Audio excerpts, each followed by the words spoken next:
Bem-vindo à 209ª edição do programa Pedindo Luz. O tema que proponho hoje é o livro sempre atual. Há um livro que, embora tenha sido escrito há milhares de anos, está sempre atual. Mais atual do que as notícias que surgirão nos jornais de amanhã. Refiro-me à chamada Bíblia Sagrada.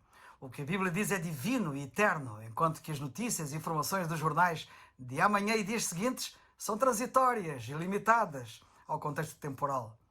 Mas mais real e profundo do que isto, a Bíblia, comparativamente aos demais livros, muitos dos quais informam e uns poucos reformam, a Bíblia, repito, é o único que realmente e eternamente transforma. A Bíblia, pois, não apenas informa e reforma, mas de facto transforma. O famoso filósofo alemão Immanuel Kant disse que a existência da Bíblia como um livro para as pessoas é o maior benefício que a humanidade alguma vez experimentou. E disse mais: todo esforço por depreciá-la é um crime contra a humanidade. E disse ainda: se eu fosse colocado numa prisão e se pudesse levar comigo um livro, escolheria apenas a Bíblia. A Bíblia faz superar vícios e trocar o ódio pelo amor. É extraordinário o que a Bíblia faz. A Bíblia é a fonte de toda a sorte dos melhores conselhos, o melhor corretor dos nossos erros e o maior argumento para se fazer aquilo que está certo. A Bíblia transforma realmente. Quem a conhece de facto fica constantemente surpreendido com o seu maravilhoso poder de adaptação ao nosso próprio estado e aos dias que nos caíram por sorte. Fala-nos com uma força e uma frescura tais como se fosse escrita expressamente para nós, como se fosse escrita hoje. Nada há como a Bíblia realmente. Tome-se qualquer escrito humano da época, por exemplo, e se puderes lançar mão de algum livro de há milhares de anos, o que vais encontrar nele? Uma curiosa relíquia da antiguidade, alguma coisa para ser colocada num museu, lado a lado com alguma múmia egípcia, sem ter qualquer aplicação a nós ou aos nossos tempos. Um documento obsoleto, ultrapassado, praticamente inútil para nós, referente a um estado de sociedade e a uma condição de coisas desusadas e enterradas no esquecimento. Pelo contrário, a Bíblia é o livro para todos os dias, desde sempre. E, portanto, também para os nossos dias. É a perfeita revelação de Deus para o homem de ontem como para o homem de hoje. A sua voz fala a cada um de nós como nada mais. É um livro para todas as épocas, para todos os climas, para todas as classes, para todos os estados, elevados ou baixos, para os ricos como para os pobres, cultos e ignorantes, velhos e novos. Fala uma linguagem tão simples que uma criança pode entendê-la e, no entanto, tão profunda que o mais gigantesco intelecto não consegue esgotá-la.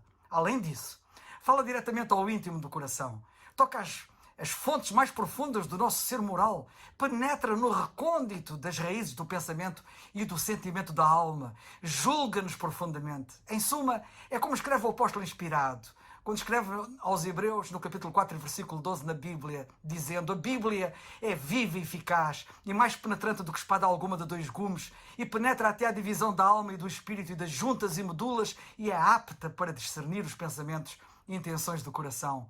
Nota o maravilhoso alcance da Bíblia. Trata com precisão e energia tanto dos hábitos como dos costumes, maneiras e máximas do 21º século da era cristã em que nós estamos a viver, como de todo e qualquer século da existência humana. Mostra um perfeito conhecimento do homem em qualquer período da sua história. Londres, Paris, Nova Iorque, São Paulo ou qualquer outra capital dos nossos dias, e Tiro, de há 3000 anos, está tudo retratado nas páginas sagradas. A vida humana, em qualquer grau do seu desenvolvimento, está descrita por mão do Mestre Divino neste livro maravilhoso que o nosso Deus nos deu graciosamente, escrito para a nossa orientação. Que privilégio possuir tal livro. Podermos ter nas nossas mãos uma revelação que é realmente divina. Ter acesso a um livro no qual cada linha é dada por inspiração de Deus. Ter uma história devidamente e infalivelmente contada do passado, como do presente e, incrivelmente, do futuro. Quem pode apreciar devidamente um tal privilégio como este?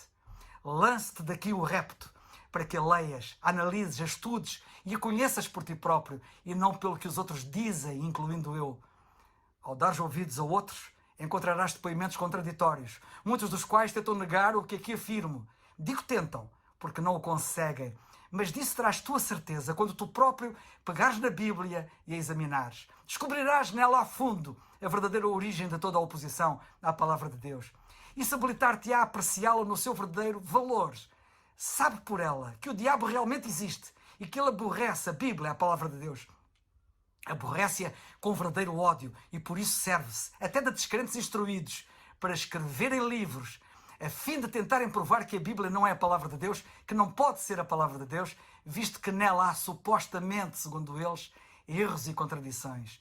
E não apenas isto, mas que no Velho Testamento, segundo eles também, encontramos leis e instruções práticas e hábitos indignos de um ser divinamente, supostamente, de um ser divino, supostamente misericordioso e benévolo. Para todo este género de argumentos, tenho uma réplica breve e precisa.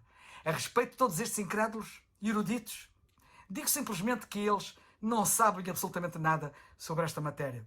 Podem ser instruídos, hábeis, pensadores originais e profundos, ilustras em literatura geral, muito competentes para darem uma opinião sobre qualquer assunto nos domínios da filosofia natural e até da moral, e muito capazes de discutir qualquer assunto científico. Além disso, podem ser muito amáveis na vida privada, serem caráteres verdadeiramente estimáveis, bondosos, altruístas, amados na sua vida privada e respeitáveis na sua vida pública. Podem ser tudo isto, mas sendo ignorantes acerca da Bíblia, sendo inconvertidos, não tendo o Espírito de Deus por via da conversão de que tanto precisam, são completamente incapazes de fazer, muito menos de facultar um juízo sobre este livro singular, que é a Bíblia.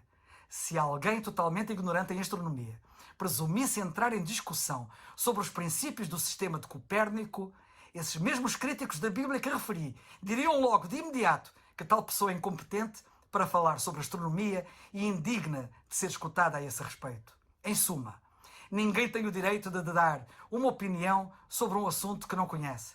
Isto é um princípio admitido por todos e, portanto, a sua aplicação ao caso presente da Bíblia não pode, não deve ser posta em questão, ou posto em questão. Que sabem eles da Bíblia, da qual muitos, a maior parte, apenas ouviram falar, da qual a maior parte nunca a leu e muito menos já analisou e estudou devidamente. Vais decidir tu mesmo conhecer por ti próprio a Bíblia, o livro de Deus? Uma das coisas básicas que a Bíblia diz e que não deves ignorar para o teu próprio bem é que todos nós, por natureza, estamos perdidos devido aos nossos pecados. Pecados que todos nós, sem exceção, temos cometido e que por isso precisamos de ser salvos. E a Bíblia diz que a salvação não se consegue por qualquer esforço da nossa parte, não por qualquer obra que façamos, mas tão unicamente pela obra que o Senhor Jesus Cristo fez na cruz do Calvário ao levar sobre si todos os nossos pecados. É por isso que a Bíblia diz a todos, claramente, a ti também, crê no Senhor Jesus Cristo e serás salvo. Atos 16, 31. É o farol que